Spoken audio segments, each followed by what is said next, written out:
Des amis, etc. et tout, qui me disaient, ouais, avant, je pensais que l'entrepreneuriat, c'était un truc de vieux gars blancs, de droite. En cravate. Ouais, c'est ça. Bah là, c'est sûr que vous n'allez pas remonter le nombre de membres en ayant une femme à la tête de la fédération. Elle ne sera pas parler au patron. Souvent dit les noirs, les femmes noires, elles ont toutes une histoire différente, des compétences différentes, et aucune ne fait ce que l'autre fait de la même manière. Et moi, les valoriser dans leur individualité, c'était hyper important.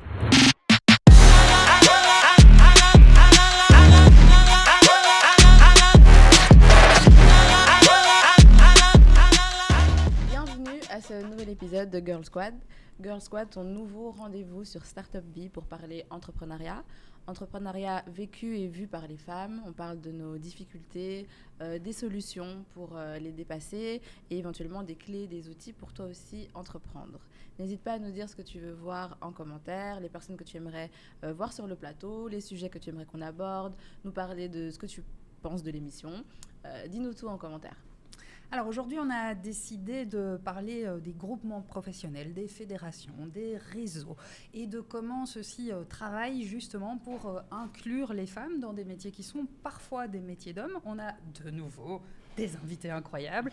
On l'a déjà dit, on a parfois du mal à imaginer quelles sont les femmes qui sont actives dans nos fédérations professionnelles, etc. Et puis en fait, dès qu'on cherche, on en trouve plein. Voilà. Il y en a. Effectivement. Alors, on a avec nous Ludivine. Bonjour Ludivine. Bonjour. Alors, toi, tu es présidente de la fédération Horeca Bruxelles. Exactement. Ouais. Et avec nous Aurélie. Bonjour. Toi, tu as fondé le Belgian Entrepreneur. Oui, c'est bien ça. Voilà. Ben voilà, on va discuter de tout ça avec vous. On va peut-être d'abord commencer par parler de vous, justement. Qu'est-ce qui vous a amené là où vous en êtes? Quelles ont été vos motivations pour pouvoir justement vous mettre quelque part au service des autres, puisque quand on gère un réseau, quand on gère une fédération, c'est vraiment ça l'idée. On va commencer avec toi, Ludivine. Oui. Tu as 2 casquettes, puisque tu es aussi restauratrice. Oui, j'ai un restaurant et un bar. Et je suis présidente de la fédération Horeca depuis maintenant 1 an et demi. Et j'aime profondément mon métier, j'adore ce que je fais. Et en fait, suite au Covid, on s'est dit qu'il fallait à un moment changer certaines choses pour l'image de notre secteur. Et donc, je me suis présentée en tant qu'administratrice. Et 6 mois plus tard, j'étais présidente. Pour l'image du secteur, c'est ce qui motivait la fédération? C'est ce qui t'a motivé toi aussi? En fait, on s'est rendu compte pendant le Covid que peu de gens comprenaient et avaient un sentiment sain vis-à-vis de notre profession. Et on s'en... C'était dramatique. C'était « Ah oui, l'Horeca, c'est une profession géniale et tout ». Mais personne n'arrivait. Et je trouve que la fédération a manqué de juste parler des choses très claires et des valeurs de notre secteur. Et à un moment, je me suis dit, soit je continue à être la dissidente qui n'est pas contente, et je reste collectif, ou alors, malheureusement, je n'arriverai pas à faire bouger les choses, ou alors je rejoins l'entité qui représente l'ensemble du secteur Horeca. Et je me suis dit, bon, allez, je me lance et puis on verra bien. Et donc, j'étais la première femme à être acceptée au conseil d'administration. Il faut savoir que c'était un vote. Ouais. Donc, c'était un vote. Donc, j'étais face à, je crois qu'ils étaient 12 ou 13 à l'époque. Et c'était donc il y a 2 ans tout pile. J'ai passé un examen. J'ai clairement passé un examen. Ça a été compliqué. J'aurais pu me barrer et puis dire, allez, vas-y, en fait, on peut rien pour vous. Désolée, vous êtes perdus. Mes valeurs ne sont pas les vôtres et donc je laisse tomber. Et en fait, je me suis dit, mais non, si je veux faire bouger les choses, je dois être à l'intérieur, sinon ça marchera pas.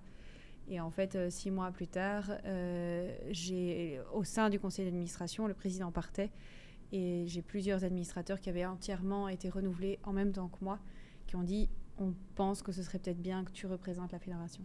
Donc ça bouge quand même un peu. Ça bouge pas mal. On commence, moi je dis toujours, je suis portée par les gens avec qui je travaille. Donc je suis portée par mes administrateurs, je suis portée par les gens en interne chez nous et je suis portée par le personnel que j'ai dans mes établissements. Est-ce que tu peux revenir un petit peu sur ces fameuses valeurs et ce qui n'était pas, selon toi, assez visible? Parce que moi, par exemple, de l'extérieur, pendant le Covid, j'ai eu l'impression qu'on a justement beaucoup parlé de la pénibilité du travail dans l'Horeca, de la manière dont elle avait été touchée par la crise. Donc, de l'extérieur, j'ai eu l'impression qu'on en a parlé comme il fallait, ou en tout cas on a vu En l'essentiel? fait, j'avais une problématique, c'est qu'on utilise toujours les mêmes mots. On utilise le mot pénibilité, on utilise des mots finalement qui ne valorisent pas notre secteur. Donc plutôt que de dire que c'est un métier pénible, en fait, ou alors que tu travailles pendant que les autres s'amusent, non, en fait, ton travail procure du bonheur aux gens pendant que tu les sers, pendant que tu cuisines, Et donc, si à un moment tu changes ce regard-là, parce que notre métier, c'est un éventail de possibilités. Et tu peux être maman et travailler dans un café de jour, tu peux travailler dans un hôtel les matins et donc être libre tous les soirs, tu peux travailler en service coupé, tu peux travailler uniquement le soir, tu peux travailler le week-end, pas le week-end. Enfin, on oublie trop facilement ça. Et en fait, les valeurs, moi j'ai des valeurs très très... C'est compliqué de les assumer tout le temps, pour être honnête. J'ai des grosses valeurs d'éthique, de transparence et de morale. Et de temps en temps, ça me demande 3 fois plus de travail de les appliquer parce que je galère, parce que de temps en temps, on me dit là, ça va quand même. Et je dis non, en fait, non, ça ne va pas. Si on se dit que ça va, ça veut dire que demain, on se dira ça aussi, ça passe. Non, en fait, on doit toujours... et en fait, dans la fédération d'avant, tout passait, quoi. Ah, mais non, mais ça, on va pas s'occuper de ça. Ou alors, non, mais ça, on va pas faire attention. Et moi, ça me gênait. Et quand je suis arrivée et que j'ai dit, OK, moi, avec plaisir, pour prendre ce rôle-là, en fait, par contre, je vais arriver avec ce que j'ai et mon bagage. Est-ce que ça va à tout le monde? Et c'est pour ça qu'on a changé les statuts et que maintenant, les présidents sont que 3 ans, éventuellement renouvelables. Mais je sais que mes valeurs sont très, très fortes justement dans ça. Et donc, ça veut dire que si à un moment, éthiquement, ça ne passe pas, moi, je vais tout de suite dire non. Je ne vais même pas aller plus loin et je ne vais même pas aller... et c'est vrai que je pense que c'est bien aussi que tous les 3 ans, les têtes changent. Parce que moi, je dis peut-être non à quelque chose parce que ça correspond à ce que je ressens. Mais peut-être que quelqu'un aura plus d'ouverture sur quelque chose. Et donc, je pense que pour représenter un secteur aussi vaste et aussi riche, on doit avoir des énergies différentes. Et c'est vrai que là-dessus, je suis assez... je me suis fait mon idée. Donc et je pense que c'est bien à un moment de passer la main et passer à autre chose. Parler de tout l'aspect pénible, etc., c'était important pour faire valoir certains droits, etc. Mais donc, toi, quand tu veux améliorer l'image, en tout cas donner une autre image, quel est l'effet ricochet que tu attends? Quel est En fait, il y a une étiquette que j'ai beaucoup de mal à porter, qui est l'étiquette de la patronne qui fait travailler des gens. Okay. Je trouve que ce sont aujourd'hui des mots qui sont trop faciles. J'ai été déjà à plusieurs reprises face à des personnalités politiques qui m'ont considérée comme une patronne faisant travailler des gens. Et en fait, le discours a été très très simple. C'est moi, si je suis là, c'est parce qu'en fait, j'ai des gens géniaux qui sont derrière moi. Et donc, je travaille en équipe et on oublie trop facilement ça.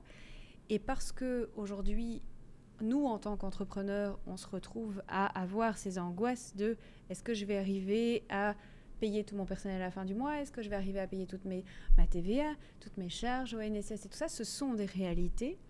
En fait, on ne doit pas oublier ça. On ne doit pas oublier qu'un patron a des responsabilités et on se dit trop facilement que le patron va flouer un petit peu le social. Oui, il va se faire de l'argent sur la force de travail des autres. Exactement. Et en fait, ça ne peut plus être le cas. Ça ne peut plus être le cas. Le Covid a mis en lumière ça.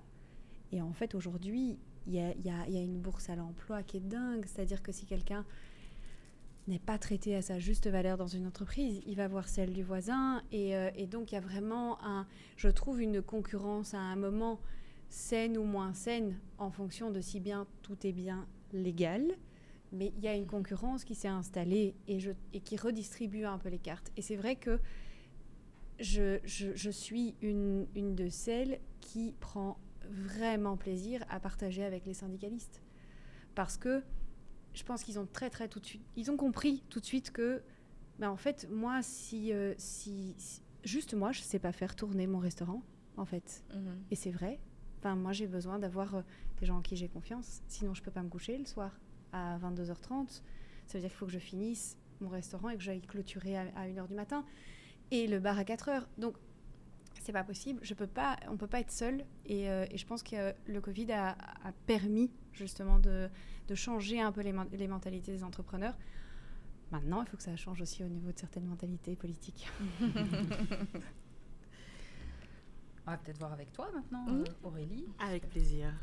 Alors, donc toi, tu as fondé le réseau Entreprenoir, en tout cas sa partie belge. Voilà. Comment est-ce que tu en es arrivé là? Qu'est-ce qui t'a donné envie, comme pour Ludivine, de te mettre au service d'autres entrepreneurs? Alors, Entrepreneur, d'abord, je vais le définir comme ça, on sait un peu de quoi on parle. C'est une plateforme de promotion de l'entrepreneuriat afro-belge féminin. Donc, mon but, c'est de mettre en avant les femmes noirs entrepreneurs, leurs expertises, leurs savoirs, leurs produits, qu'on les connaisse et qu'on connaisse leur parcours. Enfin, voilà, que ce soit aussi des personnes qui soient des ressources quand on a besoin de l'une ou l'autre chose. Et ça, c'est donc un pan de mon activité. Et l'autre pan, c'est renforcer aussi les femmes noirs entrepreneurs. Dans leur posture d'entrepreneur, dans leur posture de femme aussi, dans leur posture de femme noire. Du coup, voilà, différents types d'activités, notamment un bootcamp. On est parti au début du mois de juin pendant une semaine. Elles ont eu des ateliers pendant toute la semaine. Enfin, voilà, donc c'était super. Et le but, c'est vraiment de les rendre plus fortes et plus confiantes pour après affronter le monde et pénétrer d'autres espaces. Qu'est-ce qui m'a poussée à ça? Vaste question. En fait, pendant 5 ans, j'ai travaillé à l'ICHEC. Pour un incubateur pour jeunes entrepreneurs et je participais à beaucoup d'activités dans l'écosystème entrepreneurial et très souvent je me sentais assez seule. Je me disais mais enfin où est la diversité? Tout le monde adore parler de diversité et puis au final je ne le vivais pas tant que ça.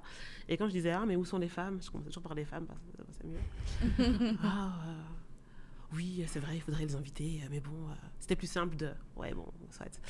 Et où sont les personnes noires? On ne sait pas où les trouver. Je me disais, c'est un peu facile tout ça. Du coup, quand le Covid est arrivé, de fil en aiguille, j'en suis arrivée à la conclusion que oui, j'avais envie de donner de la force aux personnes qui galéraient le plus, en fait, qui n'avaient plus de leur clientèle, qui n'avaient peut-être pas les ressources pour réellement se retourner. Et je me suis dit, je vais aller chercher celles qu'on ne voit jamais, celles qui sont sûrement oubliées dans leur galère, les femmes noires. Et donc, j'ai commencé un compte Instagram et j'ai commencé par mettre des gens que je connaissais. Et puis, au fur et à mesure, je me rendais compte que ça complétait vraiment un vide en moi de me voir représenter aussi dans tout ce que je pouvais créer, dans toutes mes compétences et tout. Et du coup, j'en ai cherché 1, 2, 3. C'était un peu devenu mon petit jeu. Enfin, c'était un peu genre chasse aux Pokémon, attraper les toutes. Du coup, c'est comme ça que l'Instagram a commencé. Et puis rapidement, en fait, il y a eu de l'attention autour de ce compte Instagram.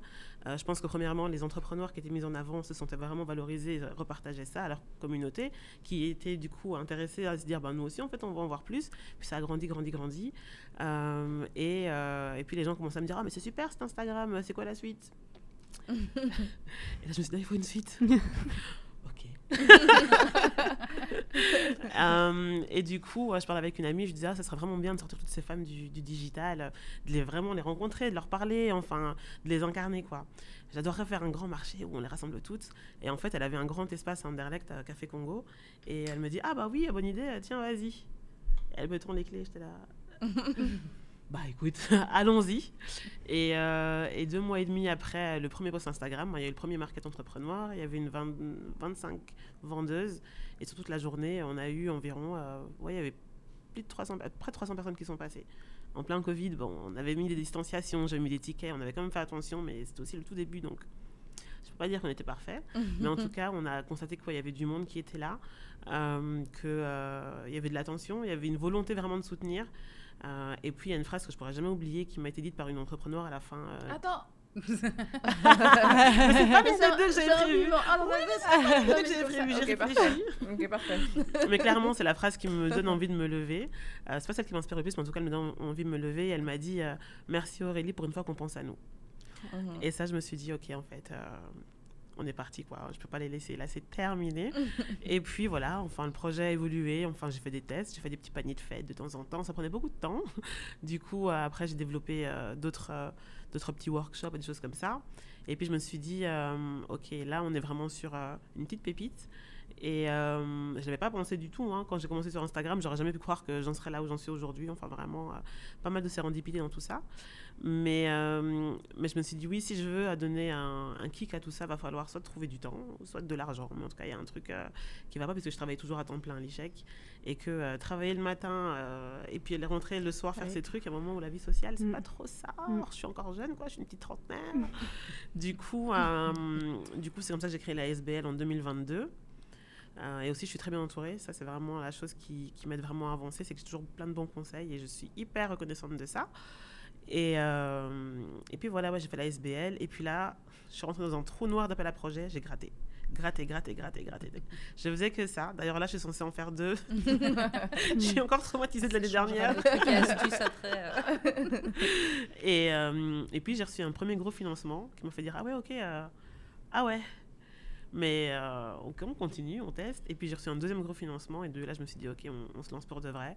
Je me suis salariée dans la SBL. J'ai quitté l'ICHEC. Et je suis l'heureuse, comment on peut dire, j'aime pas le terme CEO, mais en tout cas, je suis l'heureuse fondatrice. Pourquoi pas?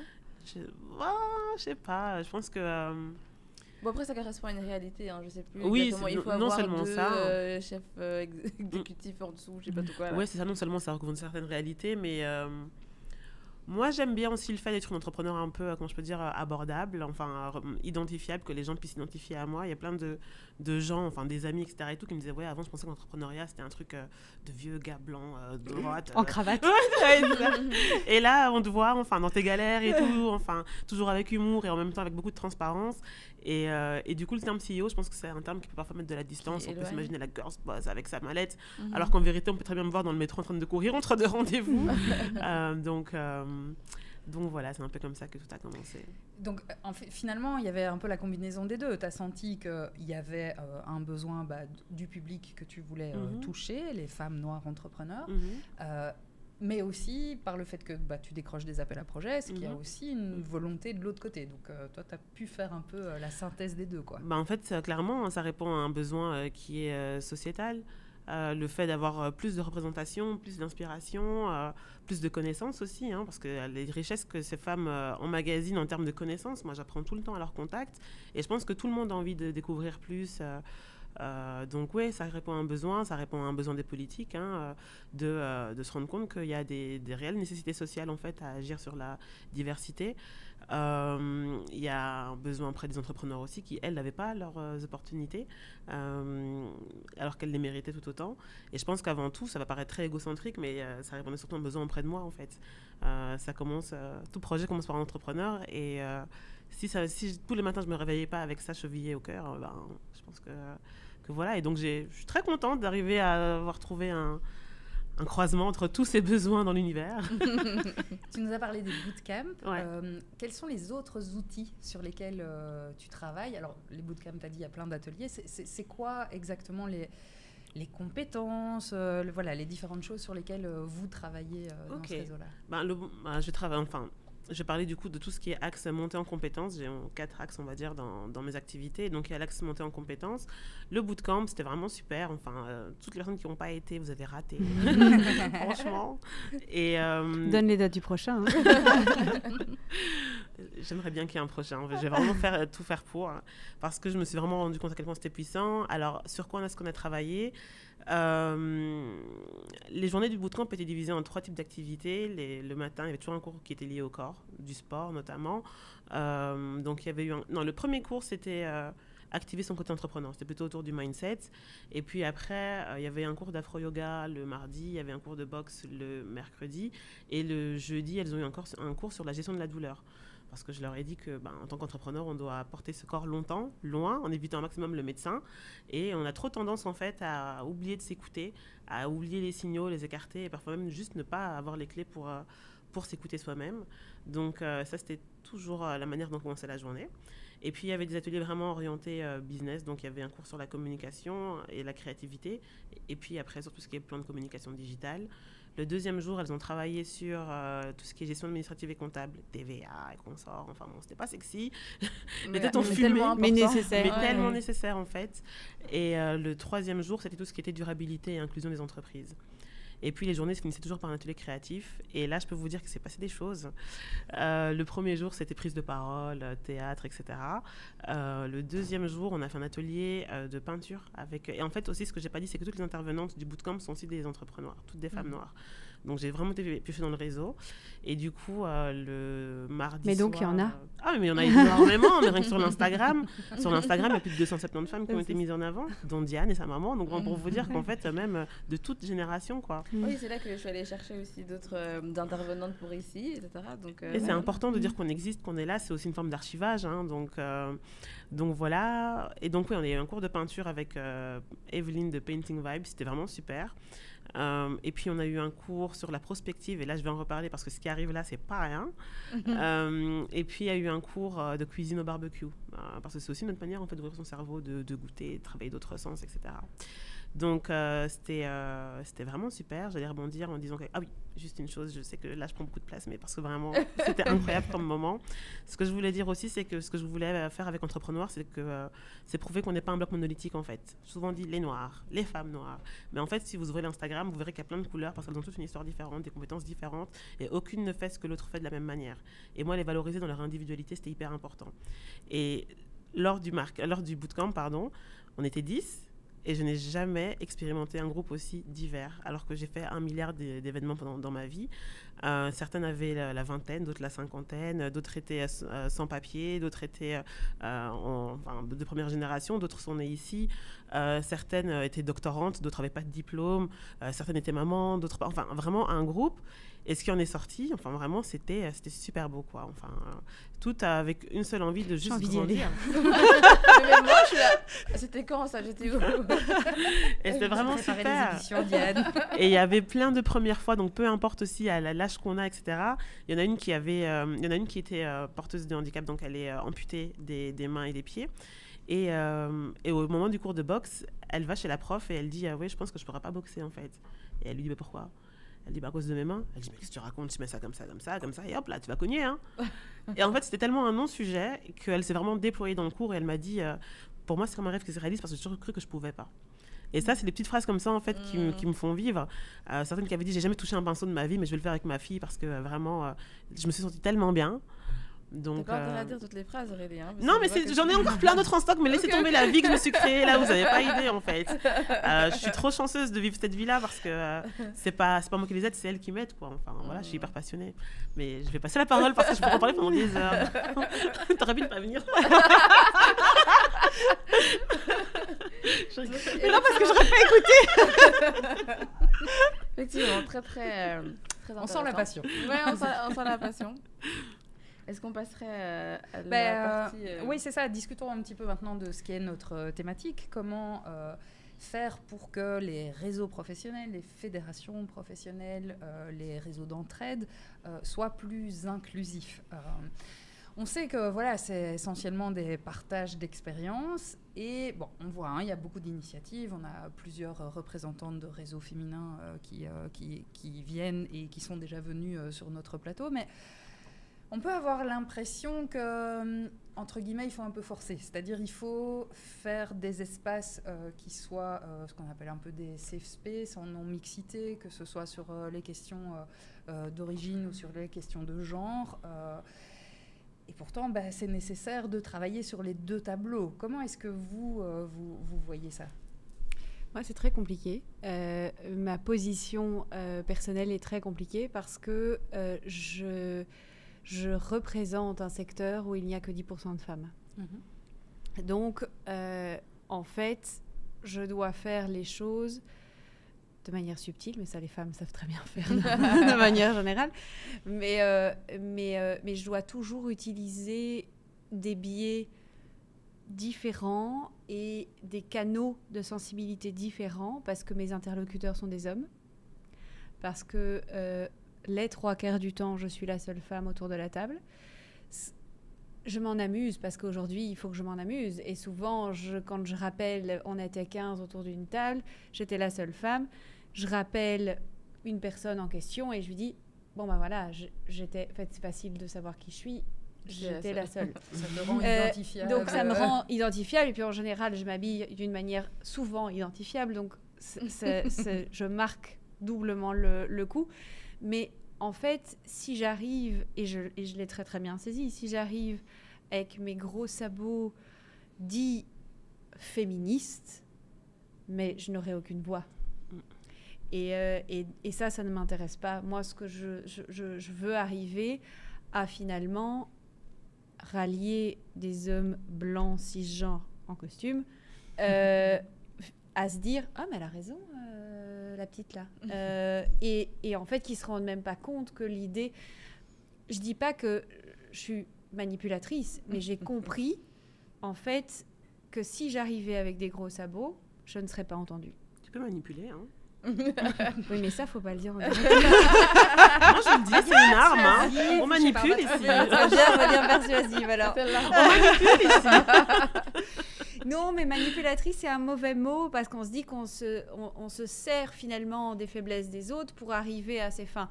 Moi, j'ai compris ce qu'on attendait de moi et les cadeaux faciles que si je les utilisais, je n'aurais pas de résultat. Oui. Et mon but est d'avoir du résultat. Oui, donc, en fait, je dois arriver à changer un peu des choses. Et maintenant... Et surtout que s'il n'y a que 10% de femmes, c'est aussi facile de se dire... pourquoi tu veux tout remettre en question pour 10% ? De toute façon, on est... Oui, mais j'ai entendu des remarques au sein de mon conseil d'administration et des personnes avec qui j'apprécie travailler. Mm-hmm. Mais quand j'arrivais avec une démarche dite un peu plus « Tiens, on va mettre en avant des femmes », mais ça va, Adi. T'es bien présidente, on t'a élu présidente, donc oui, ça va, on l'a fait, quoi. Regarde, ta tête, elle est là. C'est bon. Et en fait, je suis un quota. Je le sais. Je le sais, je suis rentrée dans une fédération où il n'y avait pas de femmes, et donc je suis le quota, je suis la caution, je suis... et c'était soit je m'en servais et je faisais de la merde, désolée, soit en fait je le sais, je m'en fous, et je vis très très bien avec, et maintenant, on va rajouter d'autres quotas. Ouais, c'est ça. Ça aussi, c'est un poids...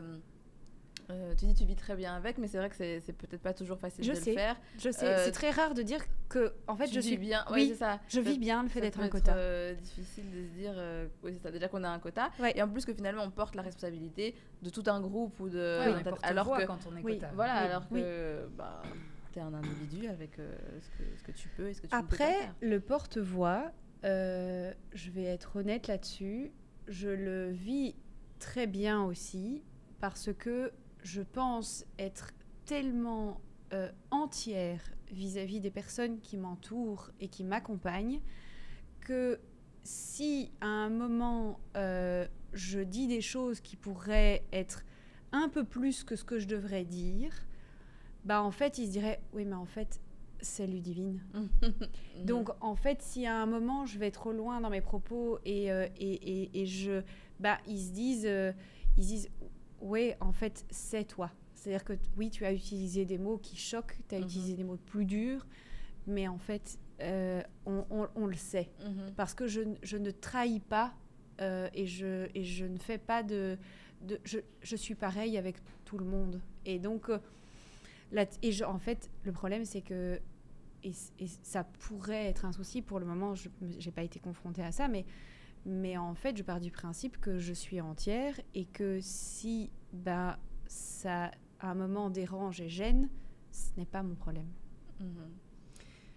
Pas évident toujours à tenir comme posture, mais effectivement... Mais j'ai des cibles dans le dos, je sais que les démarches que j'entreprends de temps en temps sont compliquées et que si j'avais choisi la démarche la plus simple, en fait, j'aurais pas eu le même résultat. Et j'assumerais peut-être pas ce résultat. Et donc, je préfère de temps en temps choisir des choses des sujets plus clivants, plus compliqués, et me dire, même si j'aboutis pas, j'ai peut-être fait bouger des lignes. Ouais. Tu as déplacé la fameuse fenêtre d'Overton. C'est ça, ouais.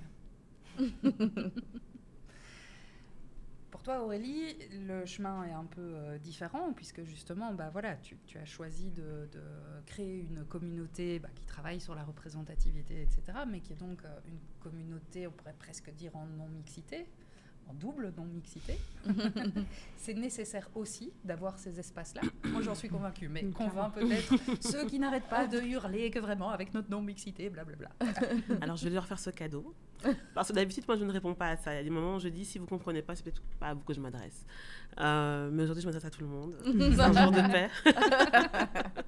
Non, mais plus sérieusement, ça n'a pas toujours été facile de faire comprendre, en fait, l'intérêt de tout ça, même à mes proches, parfois. Il y a eu des crispations, il y a eu, enfin voilà, et c'est normal. Je pense que tout projet qui porte en lui une espèce de charge sociale ou politique ou qui revendique en fait certaines choses va au-devant de crispations. Donc ça, c'était un peu un acquis. Je pense que la clé, c'est de vraiment être ancré déjà sur ses propres valeurs. Donc toi, tu les as énoncées avec une facilité impressionnante. On voit qu'elles sont bien là. Ça peut déranger, tu sais. Non, mais c'est bien, si on dérange, c'est qu'on fait des choses. Alors moi, j'aime beaucoup les proverbes, surtout les proverbes africains. Il y en a un qui dit qu'on ne lance des pierres que sur un arbre qui porte des fruits. Donc voilà. Il faut se dire que c'est que tu fais des choses qui portent des fruits.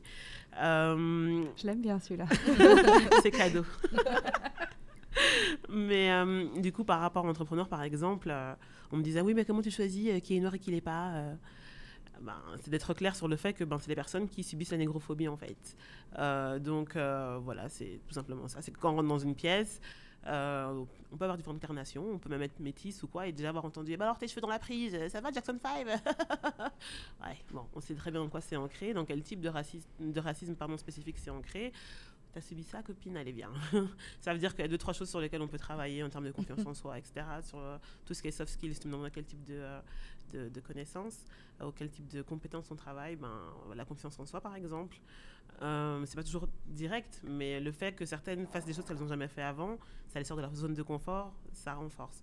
Par exemple, le cours de yoga, il y en a une qui m'avait dit j'ai toujours voulu en faire, mais je me suis jamais sentie représentée en fait dans ce que je pouvais voir des images du cours de yoga. J'ai jamais voulu pousser la porte. C'est très stéréotypé. Les images de yoga. Mais là maintenant, en fait, tous les dimanches, elle se retrouve à plusieurs au parc du Cinquantenaire pour le cours de brunette, afro yoga. Et il y a plein de personnes qui sont là. Il n'y a pas que des femmes noires et elles se sentent. Il y a plein de types de yoga aussi, parce que moi, je me souviens la première fois que j'ai dit ça à ma mère, elle a dit l'histoire d'esprit là, de chakra ouvrir. Elle dit en tout cas pas ici. Et ça, c'est aussi des choses qu'on porte dans notre culture en fait, des méfiances. Donc c'est pas uniquement dans le sens de ne pas se sentir représenté, c'est aussi que nous, il y a des trucs qu'on doit déconstruire. Qu'on doit déconstruire nous-mêmes, exact. Qu'on doit déconstruire. Et alors pareil pour la question du sexisme, qui est une femme en fait, qui subit le sexisme systémique. Donc en fait, tu peux même être une femme trans, tout à fait. Tu es une femme en fait, tu subis le sexisme systémique. Parce que certains alors vont essayer de mettre leur propre conviction, si je puis dire, et je pense que c'est important d'être au clair avec ses valeurs et avec ce qu'on délivre, ce qu'on défend. Bêtement, un exemple plus concret, tous les 3 mois j'organise un brunch entrepreneur, l'invitation arrive, et en fait il y avait le brunch de printemps et puis là il y a celui d'été et puis toutes les 4 saisons on se retrouve, et le but c'est de partager nos actualités mais aussi de réfléchir sur le réseau en général, qu'on pose nos propres stratégies, ce sur quoi on veut travailler, et que voilà quoi, on s'accorde. Alors moi je leur dis, je travaille pour vous, est-ce que ça vous va si je travaille à la recherche d'un lieu physique dans lequel, ou bien vous avez d'autres priorités? Ouais, c'est ça nos priorités. Ok, alors comment est-ce qu'on stratégise, quelles sont vos ressources, etc. et tout, quels sont les alliés qu'on a, et à partir de là alors elles repartent à leurs activités et puis moi je me mets en branle pour le mouvement.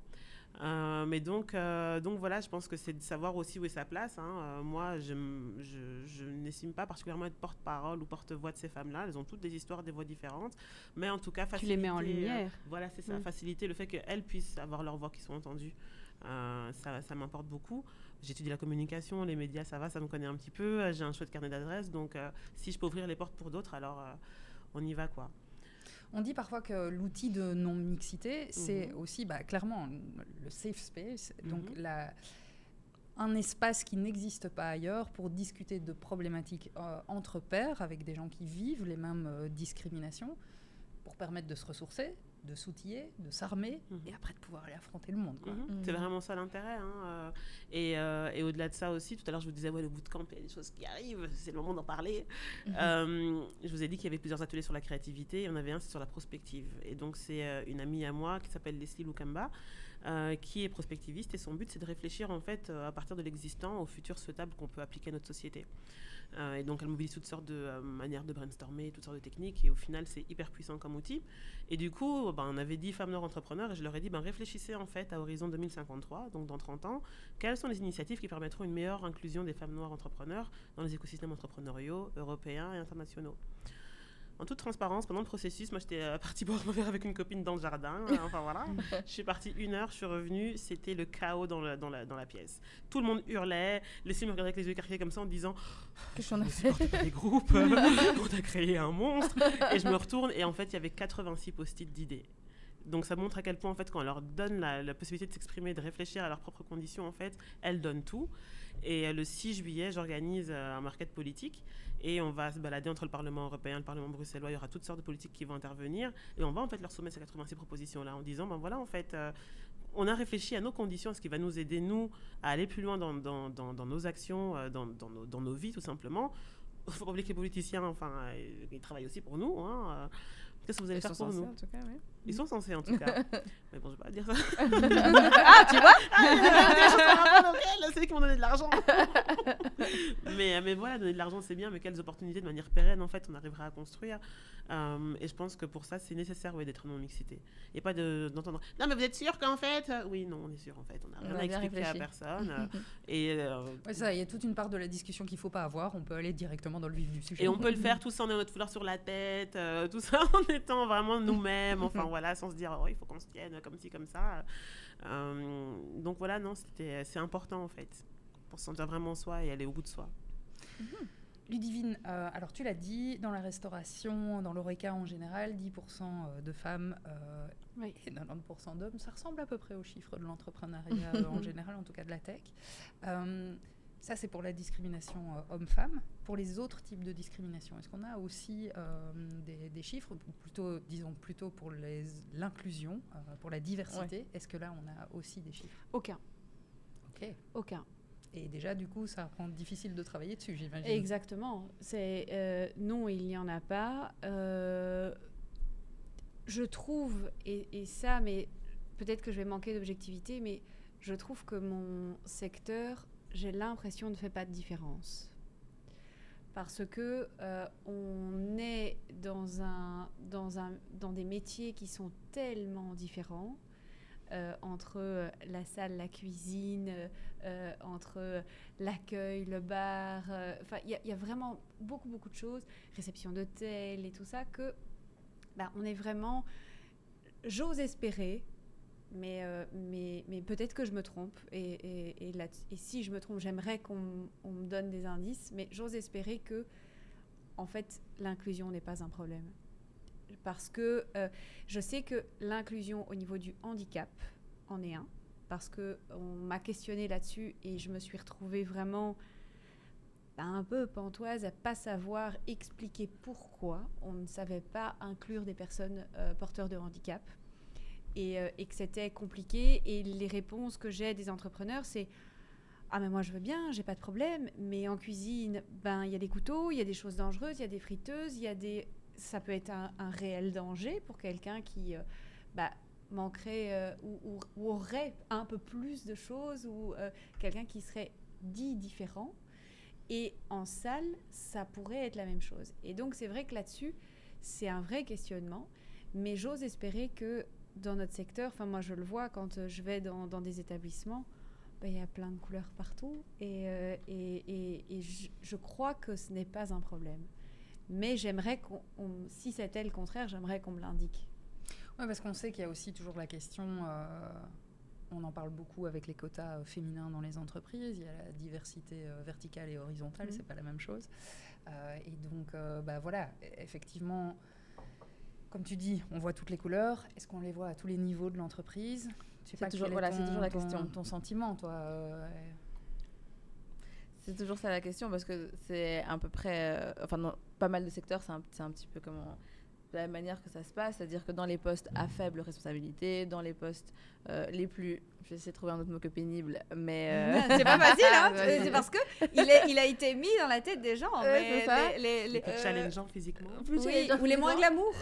Voilà. On va faire ça, j'aime bien. En plus, j'aime bien le terme glamour. Ouais, les moins glamour. On va retrouver facilement des personnes discriminées, etc. Mais après, dès qu'on monte dans les positions, c'est toujours là que le bas blesse et c'est toujours là qu'on se retrouve avec des plafonds de verre, avec des... Et puis, je pense aussi que dans... qu'est-ce que je veux dire ? Oui, peut-être la valorisation, comme tu dis, du métier.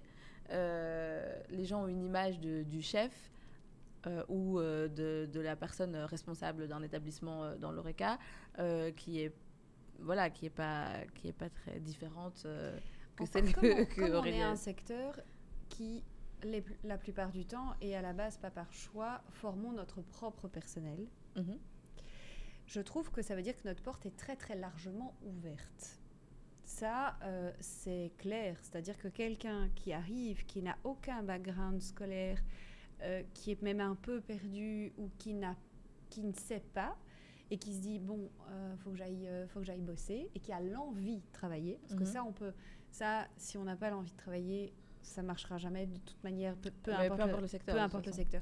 Mais quelqu'un qui a l'envie de travailler, ben en fait, on ouvre très très facilement notre porte. Après, c'est ce que je dis, peut-être que dans mon... parce que je peux avoir un microcosme, j'ai des choses que je ne vois pas et je suis ouverte à ce qu'on m'alerte là-dessus. Mais j'étais en train de réfléchir et en fait, je pense sur les bords d'administration dont tu as parlé tout à l'heure, ou les interlocuteurs avec lesquels tu dois penser les réflexions, les solutions qui t'apportent dans tout ça. Est-ce que là, tu trouves qu'il y a à dire ? C'était, à mon avis, ça répondra un peu à la question. Je suis en train de réfléchir et non, effectivement. Et c'est un peu là que je crois on répond à la question. Oui, je réfléchis aux différentes réunions effectivement que j'ai, que ce soit commission paritaire, donc c'est-à-dire patronat d'un côté, syndicat de l'autre, que ce soit différents conseils d'administration avec chacun qui arrive avec son petit sac à dos et tout ça. Effectivement, je ne vois pas. Oui, et c'est là que... c'est ce dont on parle, parce qu'en fait, c'est à ce moment-là que les choses se décident, qu'on fait porter les voix des autres, etc. Et je suis la seule femme. Voilà. Donc, oui, effectivement. Est-ce que je peux ajouter mes 2 centimes parce que c'est pas mon sujet, mais j'ai été serveuse pendant 3 ans et demi pendant mes études, donc l'ORECA, je ne vais pas dire que je suis experte, mais en tout cas, je l'ai vécu de l'intérieur.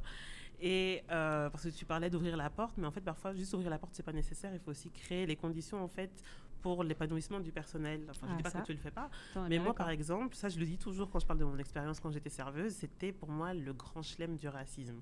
Ce que j'ai pu me ramasser comme remarque, c'était assez impressionnant. Et en fait, il y avait rien qui était mis en place de la part de l'entreprise qui m'employait, en fait, pour justement éviter... Tu me donneras les noms, hein. Ils ont fermé. Je veux dire des clients plutôt. Ah oui, non, les clients. Ouais. Et en fait, j'avais pas du tout une réponse satisfaisante auprès des managers, etc. Donc, juste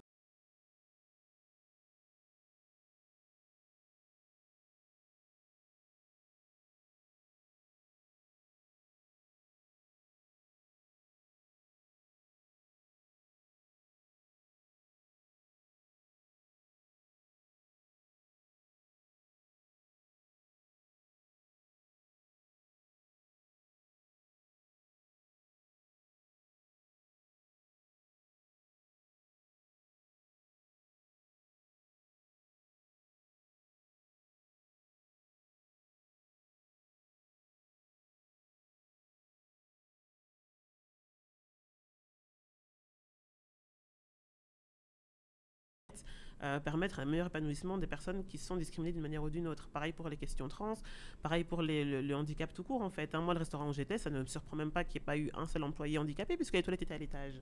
Comment est-ce que si on reçoit des clients qui... Enfin, si déjà la clientèle n'est pas incluse, qu'est-ce qu'on va penser du personnel en fait bêtement aussi, moi j'ai des amis qui avaient ouvert un bar et ils ont fait une carte en braille en se disant on veut que les personnes aussi qui soient malvoyantes sachent qu'il y a un espace pour elles dans lequel elles pourront avoir une expérience de l'ORECA qui soit fluide.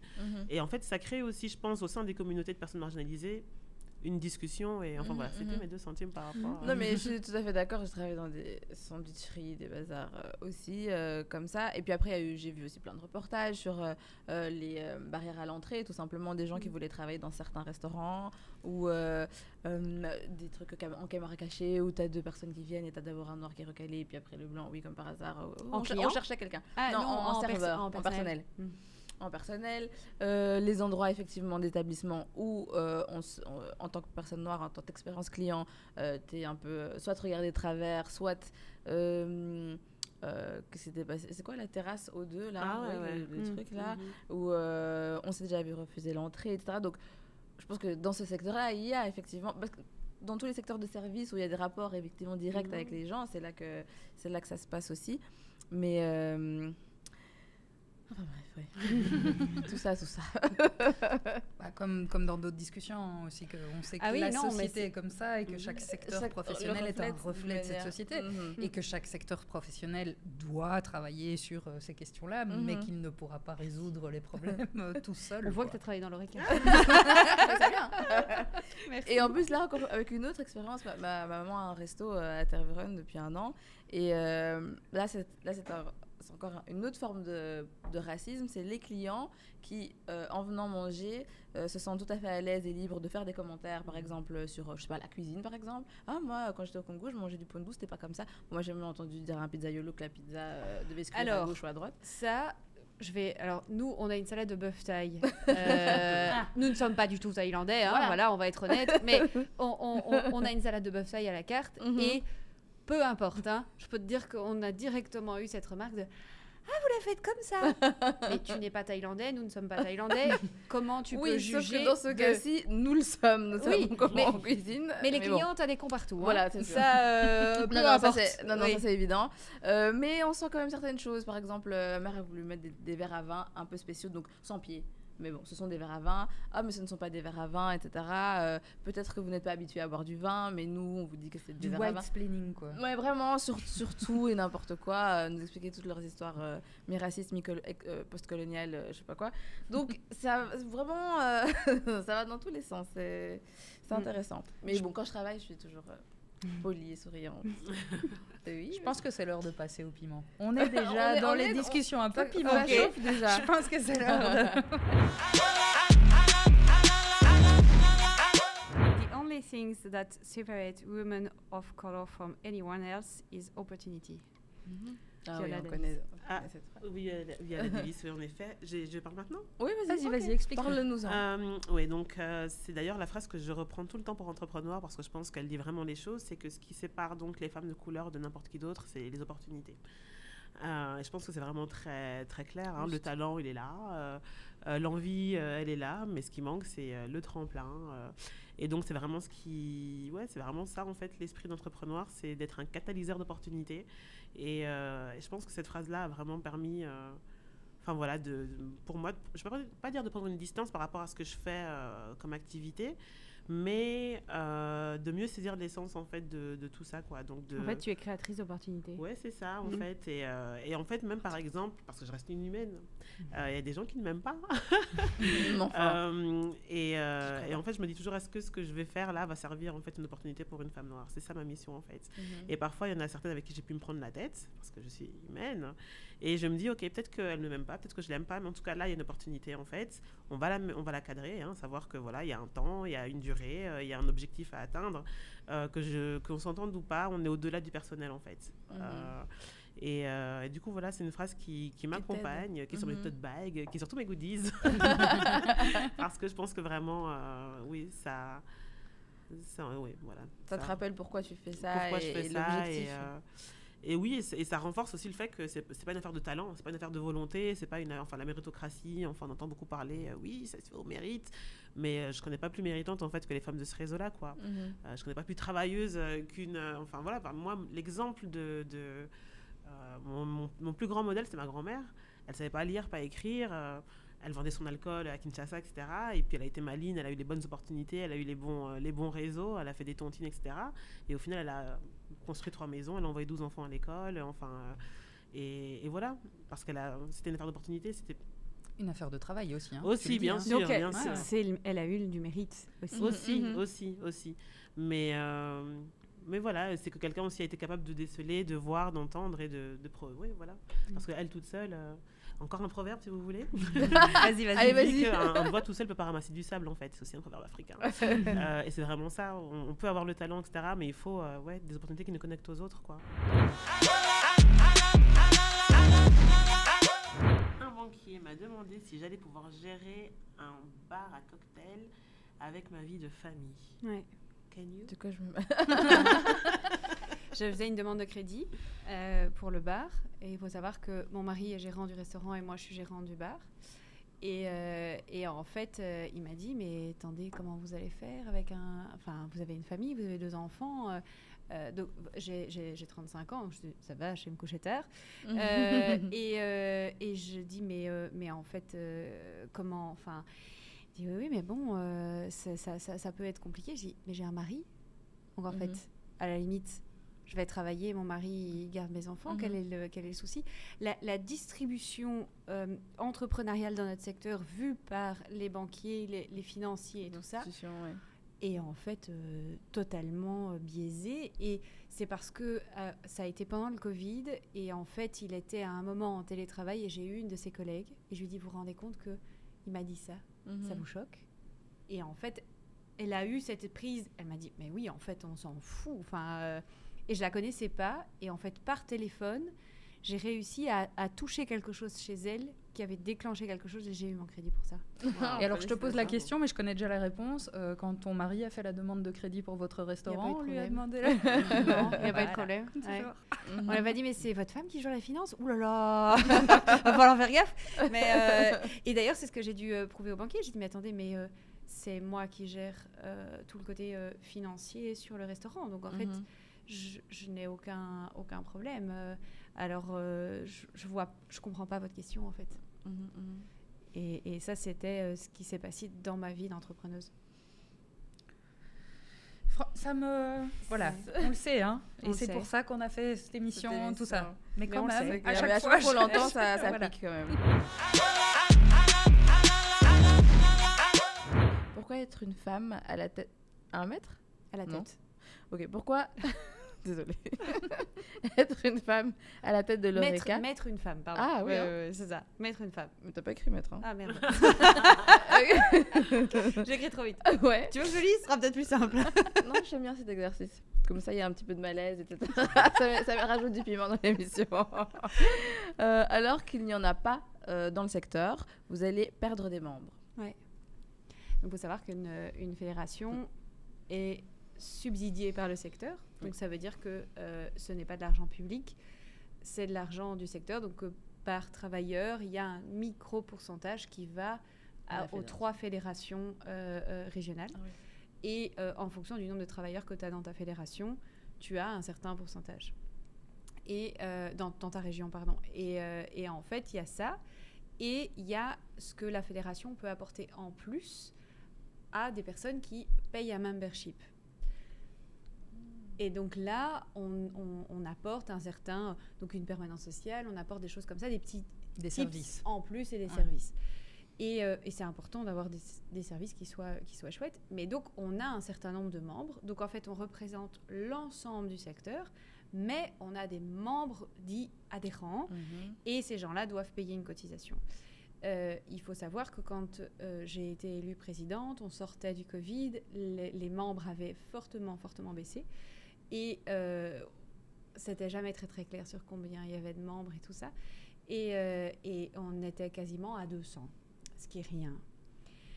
Et on a eu des coups de fil de certaines personnes disant « Ah bah là, c'est sûr que vous n'allez pas remonter le nombre de membres en ayant une femme à la tête de la fédération. Elle ne saura pas parler au patron. » Bon, bah maintenant, on est plus ou moins à 1000.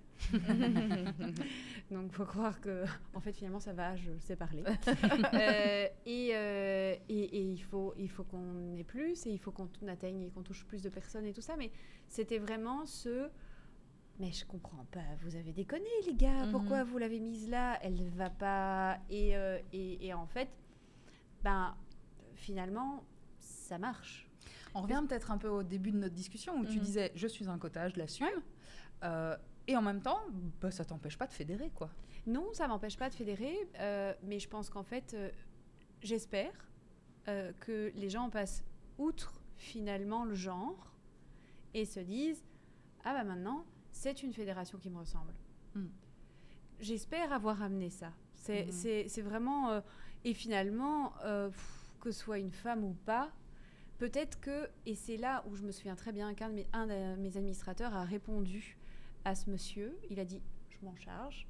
Et il a répondu, il a dit « Mais si en fait, aujourd'hui, les femmes qui ne se sentent pas représentées par cette fédération parce qu'il n'y a pas de visage féminin autour de la table, et ben tout d'un coup, elles se sentent investies dans leur secteur 3 fois plus parce qu'il y en a une, et ben c'est qu'on a gagné. » Et en fait, il a parfaitement répondu parce que moi, je crois que je n'aurais pas pris le temps de répondre. Et en fait, il a très bien répondu. Stop looking validation from unqualified people when your talent has been consecrated in multiple spaces. Donc, grosso modo, ça dit d'arrêter de chercher la validation chez des personnes pas qualifiées pour donner un retour quand notre talent a été validé dans plusieurs espaces. Et si je l'ai prise, c'était sur un compte Instagram, en fait. Ce n'est pas d'un grand philosophe, cette fois-ci, ni d'un proverbe africain. On est un peu déçus, quand même. Dommage. Hein. Je peux inventer. Hein. Une femme noire l'a dit. mais en tout cas, ça me parlait bien parce que je pense que moi, mon plus gros challenge, en fait, il est avec moi-même. Hein, parce que l'entrepreneuriat, il y a plein de choses qu'on ignore, qu'on apprend sur le tard, parfois en faisant des erreurs. Et puis en plus de ça, moi je suis hyper active, donc il y a vite des moments où je me dis purée, est-ce que je vais y arriver, est-ce que ça va tenir, est-ce que voilà. Et au final, mon talent, on va dire, à fédérer, à mettre en avant des femmes, etc., a été validé dans plein d'endroits. Et en fait, les critiques après qui peuvent arriver derrière, en fait, je suis ma plus grande critique. Une fois que celle-ci est passée, je suis qualifiée pour me donner de la critique ou pas. Au final, je peux dire que tu t'es auto-validée. Je me suis auto-validée. Ouais. Et en fait, je l'ai dit tout à l'heure, quand on porte des projets qui ont une telle charge sociale, en fait, aller au devant de critiques, etc., et tout, c'est la base. Ouais, voilà, en fait. Il n'y a même pas de surprise. Et au final, c'est pour ça aussi que je disais au début, en général, je ne parle pas aux personnes qui ne comprennent même pas, parce que ce n'est pas auprès d'eux que j'ai besoin de validation, c'est auprès des personnes que je sers. Je reste focus sur ma mission, sur là où j'ai envie d'aller, et ça me permet d'avancer de manière relativement sereine, parce que la violence des réseaux sociaux, parfois, enfin, même parfois de la rue, hein, enfin, et des gens, parfois, ils peuvent nous dire face to face, ce qu'on fait, c'est de la merde, c'est pas nécessaire, un groupe de bonnes femmes qui n'a rien à faire à part... Et je suis saoulée. Et au final, voilà quoi, je me dis juste ce sont des unqualified people. Moi, je reste focus sur ce que je dois faire. Et donc voilà, j'aime bien cette phrase. Ouais, je pense qu'elle est à retenir pour tout le monde. Je pense qu'elle fonctionne dans pas mal de situations, à chercher la validation là où on ne doit pas la trouver. Finalement, on s'épuise à faire ça. Donc, voilà. Et on doute. Et ça, en fait. Ça apporte des doutes. Ouais. On a l'habitude de trinquer pour se quitter à des femmes qui nous inspirent. Donc soit des rôles modèles connus, pas connus, des personnes de notre famille, de votre entourage. Bref, le premier nom qui vous vient à l'esprit quand on parle entrepreneuriat féminin. Toi. Je te regarde parce que tu sais que... Je sais que c'est un peu compliqué. Pas. Oui, c'est compliqué. C'est une question qu'on me pose à chaque fois et je suis méga mal à l'aise parce qu'en fait, je n'en ai pas et c'est terrible. On s'est rencontrés sur un plateau où on lui a posé exactement cette question-là et c'était compliqué. Comme un lapin dans les phares comme ça et j'étais là, merde, je sais pas quoi répondre et je cherchais un truc qui me rende peut-être éventuellement plus intelligente, qui me et toutes les autres à côté donnaient des grandes autrices et tout ça et moi j'étais là. Bon, mais après il y a des gens qui veulent parler de leur famille, hein, maman, grand-père, non pas du tout, grand-mère, leur fille. On a eu des personnes qui ont trinqué à leur fille, on a eu des personnes qui ont trinqué. Non, et bah tu sais quoi, je vais trinquer à ma fille et à mon fils, parce que si non, c'est que les. Non, non, je vais rajouter et je vais dire que je vais trinquer à ma fille et à mon fils parce que j'espère que la manière dont on éduque nos enfants font changer des choses. Alors ça vraiment, c'est un peu prétentieux, mais c'est l'espoir que j'ai. Il faut qu'on arrête justement de dire ça. C'est pas prétentieux quand on pense les choses, faut le dire. Et law of what? Attraction. Ouais, moi, j'en ai parlé, c'est ma grand-mère. Hein. Donc, elle, c'est facile. c'est Je vraiment... pourrais te la piquer, ta grand-mère, en rôle modèle. Tu nous la prêtes pour des rôles modèles? Franchement, ça devrait être le rôle modèle de tout le monde. Hein. Mais grave, Rien, ouais. hein. C'est pas votre grand-mère, vous avez raté. Encore. Mais non, ouais, clairement, c'est elle. Et aussi, ce que j'aime bien, c'est que elle n'avait pas le titre d'entrepreneur, en fait. Elle faisait les choses, elle voyait un besoin, elle y répondait. Enfin, voilà, elle était juste action-réaction. Et pourtant, dans ma famille, quand on a su que j'allais me lancer et tout le monde disait, OK, ça, c'est encore Aurélie, ces originalités-là. Ma mère était dépassée, elle encore. Les enfants du milieu, c'est toujours les plus perturbés. Enfin, voilà, elle l'a dit. Et du coup, au final, je me dis, mais grand-mère aussi, c'est une entrepreneur, en fait. Elle avait pas le nom, c'est pas comme ça, mais... Et du coup, ouais, ça a rendu aussi tout ça plus acceptable familialement aussi, enfin plus palpable, plus compréhensible. Donc voilà, cheers to Régine, pardon. Salut Régine. Ouais, Ouais, on a dit qu'on acceptait son fils, mais ton ex, non. Enfin, je m'arrête là. C'est un gars bien. Maintenant, il est gentil. C'était vraiment un gars bien. Je vous assure qu'il n'y a que de l'eau. Il faut qu'on le dise, hein, c'est vraiment que de l'eau. Ouais, bon, voilà. Je crois que sur cette excellente fin, On peut on clôturer va maintenant. clôturer cet épisode Trop avant que ça parlé. dérape. À bientôt pour un nouvel épisode. I wanna